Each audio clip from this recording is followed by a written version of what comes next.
샬롬, 안녕하세요. 오늘은 잠언 18장입니다. 제가 독감에 걸렸다가 낫는 중이라서 안녕. 상태가 좋지 않지만 해보겠습니다.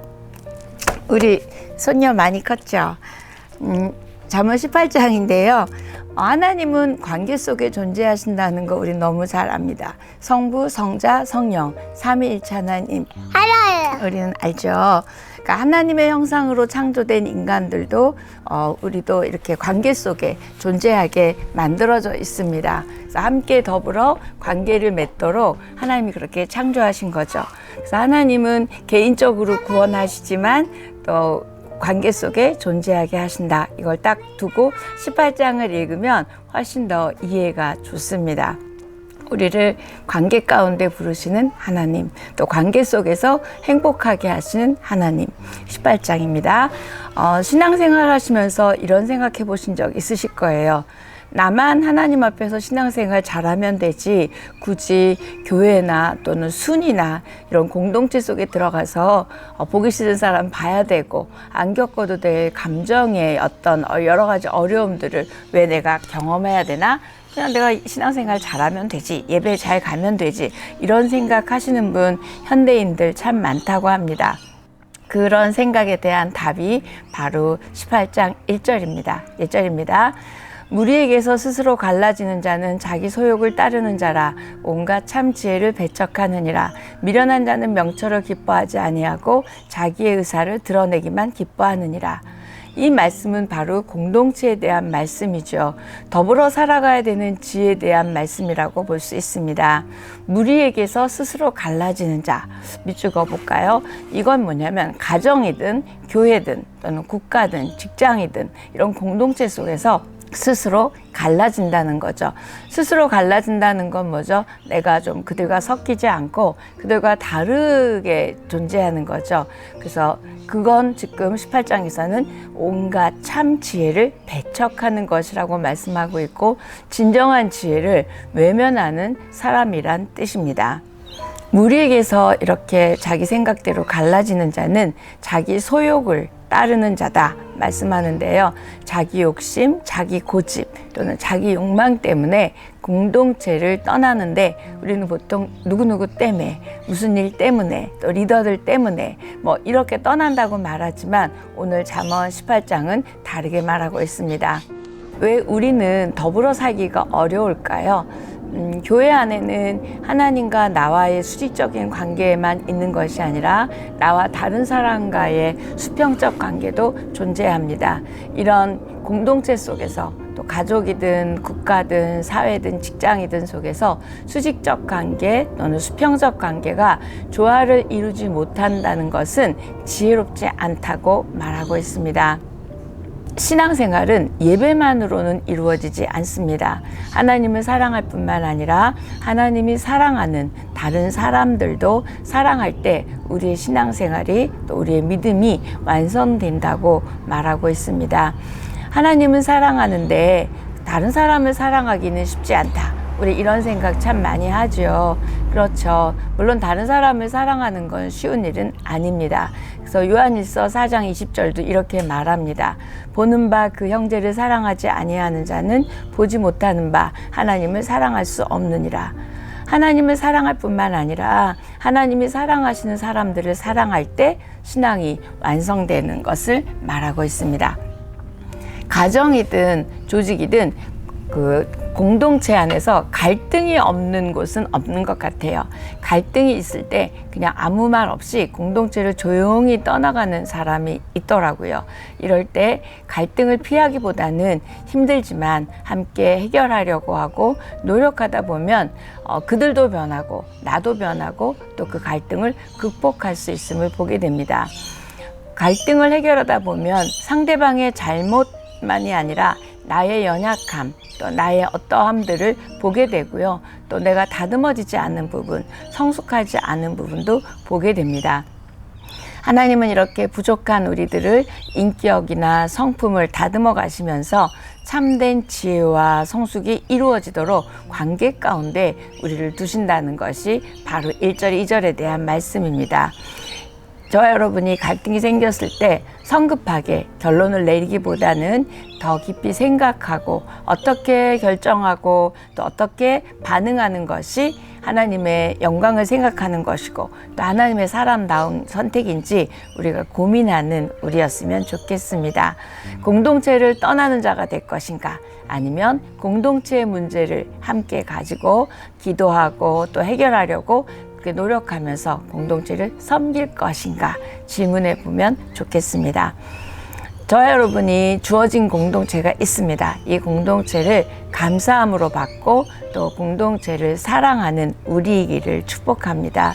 우리를 통하여 내가 속한 공동체가 더 아름다워지고 더 하나님의 나라가 이루어진다면 놀라운 축복이고 은혜입니다. 3절에서 8절입니다. 악한 자가 이를 때에는 멸시도 따라오고 부끄러운 것이 이를 때에는 능욕도 함께 오느니라. 명철한 사람의 입의 말은 깊은 물과 같고 지혜의 샘은 솟구쳐 흐르는 내와 같으니라. 악인을 두둔하는 것과 재판할 때의 의인을 억울하게 하는 것이 선하지 아니하리라. 미련한 자의 입술은 다툼을 일으키고 그의 입은 매를 자청하느니라. 미련한 자의 입은 그의 멸망이 되고 그의 입술은 그의 영혼의 그물이 되느니라. 남의 말하기를 좋아하는 자의 말은 별식과 같아서 뱃속 깊은 데로 내려가느니라. 미련한 자의 생각 없는 말에 대한 잠언입니다. 미련한 자는 남의 말을 하기 좋아하고요. 또 자기 주장만 한다는 특징을 말하고 있습니다. 생각해 보면 남의 말을 듣지 않으니까 자기 생각 속에 갇혀 있으니까 점점 미련해질 수밖에 없고 그러다 보니 멸시와 능욕이 찾아온다. 이렇게 오늘 말씀하고 있습니다. 이때 능욕이라는 단어 히브리어를 찾아보니까 가볍다는 뜻입니다. 가벼운 인간이 되고 생각이 가볍고 그래서 다른 사람이 나를 가볍게 하찮게 여겨지게 된다는 표현을 능욕이라고 말하고 있습니다. 4절에 보면 명철한 사람의 입의 말은 깊은 물과 같다. 밑줄 그었으면 좋겠어요. 깊은 물과 같다. 결국 지혜자가 하는 말이 유익함을 말하고 있습니다. 명철한 사람의 말은 솟구쳐 흐르는 시냇물 같아서 많은 사람을 활기차게 하고 소생시키고 또 문제를 해결해주고 감동을 준다는 표현을 깊은 물과 같다. 이렇게 표현합니다. 반면에 미련한 사람은 말로 문제를 만들죠. 다툼을 일으키죠. 또 매를 자청한다고 표현하고 있습니다. 멸망이 되고 영혼의 그물이 된다 말씀하고 있습니다. 왜 그럴까? 나 중심의 말 때문은 아닐까? 또 다른 사람을 판단하는 말을 막 뱉어내서 그런 건 아닐까? 여러 가지 이유가 있겠죠. 한번 여러분은 어떤 말을 하는지 생각해 보십시오. 인간 관계에 있어서 기초는 말입니다. 공동체 안에서 또는 가정 안에서 좋은 관계를 유지하려면 서로의 말이 달라지면 됩니다. 말이 달라지려면 생각도 달라져야 된다고 생각합니다. 10절입니다. 여호와의 이름은 견고한 망대라. 의인은 그리로 달려가서 안전함을 얻느니라. 여호와의 이름은 견고한 망대. 밑줄 쫙이죠. 너무 귀한 말씀입니다. 견고한 망대라는 말은 가장 안전한 튼튼한 곳이죠. 결국 여호와라는 이름 또 여호와 자신은 이렇게 우리가 피하고 도망가야 될 가장 견고한 곳이라는 것입니다.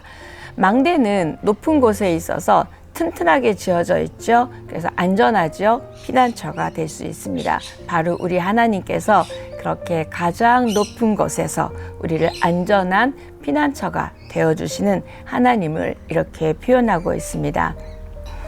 저와 여러분이 피할 수 있는 이 피난처는 바로 여호와 하나님이십니다. 여러분은 어려운 일이 있을 때 어디로 피하시죠? 우리 의인들은 여호와 하나님께로 피해서 우리의 의를 인정받고 또 가장 안전하게 보호받을 수 있는 우리 하나님에게로 달려가는 자 되었으면 좋겠습니다. 이 말씀의 의미는 또 다르게 조금 생각하면 여호와의 이름에 구원이 있다는 것으로도 해석할 수 있습니다. 요엘서 2장 32절에 누구든지 여호와의 이름을 부르는 자는 구원을 얻으리라. 찬양도 있잖아요. 이 말씀처럼 또 로마서 10장 13절에 보면 누구든지 주의 이름을 부르는 자는 구원을 얻으리라. 이 말씀처럼 우리 여호와의 이름은 바로 우리의 구원이시고 견고한 망대이십니다. 이때 여호와의 이름은 바로 예수의 이름, 예수님이시죠. 예수의 이름을 부르는 자는 구원을 얻습니다. 예수의 이름은 견고한 망대입니다. 아멘. 우리가 생각해 보면 우리가 어떻게 의인이 되었고 하나님의 자녀가 되었죠? 주의 이름을 불러서 또는 믿어서 또 의지했기 때문에 우리는 오늘 우리가 이렇게 하나님의 자녀가 되었습니다. 주님의 이름은 강한 성루라는 찬양이 있죠. 오늘 목소리 상태가 안 좋아서 부르지는 않지만 주님의 이름은 강한 성루, 그 찬양 있는 것처럼 이 강한 성루가 바로 견고한 망대입니다. 18장 11절 12절입니다. 부자의 재물은 그의 견고한 성이라 그가 높은 성벽같이 여기느니라. 사람의 마음의 교만은 멸망의 선봉이요 겸손은 존귀의 길잡이니라. 의인은 여호와를 의지하잖아요. 좀 전에 그런 말씀이 있었는데 부자는 자신의 재물을 의지한다고 합니다. 그래서 부자는 자기 재물을 견고한 성으로 비유하고 있지만 그 재물이 과연 그 사람들을 지킬 수 있을까요? 그렇지 않습니다. 이때 여기느니라는 것은 그렇다고 생각하고 착각하는 것입니다. 바로 재물이 견고하다, 그건 착각이라는 것이죠. 부자는 자신의 재물을 의지합니다. 재물을 의지하는 그것이 바로 교만이고 미련입니다. 그 교만은 바로 멸망의 선봉이라고 말하고 있습니다. 근데 제가 이 말씀을 하면서 그런 생각이 들어요. 부자만 재물을 의지하나요? 부자 아닌 우리들도 어찌 보면 재물을 의지하고 있는 것 같습니다. 우리가 여호와의 이름 대신에 재물을 의지해서는 안 될 것이고요. 그거는 바로 어리석음이고 또 교만이고 패망의 앞잡이입니다. 우리 주님을 의지하는 우리를 바랍니다. 이때 겸손은 존귀의 길잡이다 표현 밑줄 긋고 싶습니다. 겸손의 결과는 하나님께서 우리를 귀히 여겨주시고 또 사람들로부터도 인정을 받는다는 것입니다. 지혜를 얻지 못하고 교만한 가운데서 무너질 것인지 아니면 하나님과 함께 하시는 지혜로운 자, 명철한 자, 겸손한 자가 될 것인가 하나님이 우리에게 질문하고 있습니다. 13절입니다. 사연을 듣기 전에 대답하는 자는 미련하여 욕을 당하느니라. 이건 얼마나 들음이 중요한지, 경청이 중요한지 알 수 있죠. 끝까지 듣고 말해야 되는 것을 강조하고 있습니다. 우리는 입을 열기 전에 먼저 듣는 자가 되어야 합니다. 경청, 공감, 중요성을 말하고 있습니다. 말을 들어준다는 것은 그 사람을 받아들인다. 그 사람을 수용한다는 것입니다. 그러다 보면 대화가 풍성해지고 또 관계가 좋아지고요. 또 상대방의 말에 귀 기울여 듣다 보면 그에게 필요한 말을 할 수 있게 됩니다. 귀 기울여 듣는 것 사랑입니다. 그 귀만 내주는 것이 아니라 마음을 내주는 것이기 때문에 사랑이고요. 또 일방적으로 내 생각만 강요하는 것이 아니라 그를 이해하려고 하는 것이기 때문에 바로 사랑입니다. 14절입니다. 사람의 심령은 그의 병을 능히 이기려니와 심령이 상하면 그것을 누가 일으키겠느냐. 사람은 누구나 좋은 일, 나쁜 일 다 만날 수 있습니다. 마음가짐에 따라 결과가 달라진다는 것을 이렇게 표현합니다. 우리가 질병을 또는 어려움을 만났을 때 마음을 굳건히 하고 또 긍정적인 마음을 또 태도를 갖고 있으면 그 질병이나 어려움들을 극복할 수 있지만 마음이 무너지면 모든 것이 악화되어지는 것을 잠언은 이렇게 설명합니다. 병보다도 더 무서운 것이 바로 낙담이고요. 절망인 것 같습니다. 이것이 바로 심령의 쓴뿌리라고 표현합니다. 히브리서 12장 15절에도 보면 쓴뿌리가 생기면 은혜가 임할 수 없다는 표현이 있습니다. 저와 여러분의 그 쓴뿌리, 심령에 이게 없어야 우리가 절망도 하지 않고 낙담도 하지 않을 수 있습니다. 마음에 연약해지면 질병에서 고침받기가 어렵습니다. 강하고 담대한 심령이 저와 여러분에게 있기를 바랍니다. 18절 19절입니다. 제비 뽑는 것은 다툼을 그치게 하여 강한 자 사이에 해결하게 하느니라. 제비 뽑기는 이스라엘에서 하나님의 뜻을 묻기 위해서 또 서로 의견이 막 다를 때 어떻게 결정해야 될지 모를 때 제사장이 우림과 둠밈을 사용했던 방법이 바로 제비 뽑기입니다. 제사장의 옷에 주머니가 있는데 그 안에 흰 돌과 검은 돌이 있었습니다. 하나님, 전쟁을 해야 합니까? 이렇게 질문을 할 때 주머니에서 돌을 뽑았을 때 흰 돌이면 yes, 검은 돌이면 no 였다고 합니다. 제비뽑기의 결과가 내 생각과 달라도 받아들여야 되죠. 그러려면 제비뽑기 하기 전에 다들 하나님의 뜻을 묻는 기도를 해야 우리가 내 생각과 다른 제비뽑기의 결과가 나와도 우리는 기쁘게 받아들일 수 있습니다. 제비뽑기란 하나님의 뜻을 구하라는 의미입니다. 어떤 한 사람이나 어떤 다수의 의견을 따르기보다는 하나님의 뜻을 구하라는 의미가 바로 제비뽑기입니다.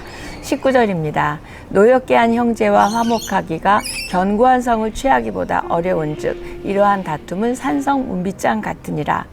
노엽게 하거나 상처받게 한 사람의 마음을 돌리기는 성을 함락시키는 것보다 어렵다는 것입니다. 이런 다툼은 산성 문빗장 같으대요.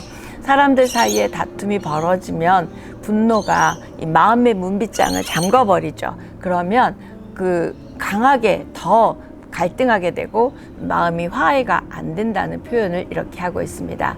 다시 말해서 가까운 사이에 다툼이 벌어지면 화해하기가 그만큼 어렵고 또 서로 상처를 주고 받은 뒤에 화해하는 것이 이렇게 어렵다는 것을 말하고 있습니다. 20절 21절입니다. 사람은 입에서 나오는 열매로 말미암아 배부르게 되나니 곧 그의 입술에서 나는 것으로 말미암아 만족하게 되느니라. 죽고 사는 것이 혀의 힘에 달렸나니 혀를 쓰기 좋아하는 자는 혀의 열매를 먹으리라. 20절 21절은 말의 힘을 강조하고 있습니다. 사람이 가장 다스리기 어려운 것이 바로 입술, 말이라고 합니다. 말은 살게도 하지만 죽게도 할 수 있기 때문에 말이 너무 중요하죠. 잠언에는 말 때문에 여러 가지 말씀들이 나오죠. 여러분의 입술을 단속하고 말을 잘하는 우리이기를 바랍니다. 내 말 때문에 많은 사람들이 회복되고 용기를 내고 하나님을 믿고 바라볼 수 있다면 참 말 잘한 거죠. 도리어 내 말로 인해서 누군가가 좌절하고 낙담하고 믿음을 잃어버린다면 이건 하나님께 혼날 일입니다. 저와 여러분의 말로 인해서 하나님이 영광을 받으셨을까? 한번 생각해 보는 우리였으면 좋겠습니다. 우리는 생명의 말씀을 받은 사람들입니다. 그쵸? 생명을 살리는 입술이 되어야 할 것입니다. 그것이 바로 하나님의 나라를 위해서 지금 내가 여기서 할 수 있는 일입니다. 세상은 날이 갈수록 말이 독해지고 또 욕이 많아지고 부정적이고 저주, 패배의 언어가 넘치는 시대가 지금의 시대인 것 같습니다. 이럴 때일수록 우리 크리스찬들이 우리의 입술로 인해서 나도 살고 남도 살리고 하나님께 영광을 돌리는 우리 모두의 입술이 되기를 축복합니다. 오늘 여기까지 하겠습니다.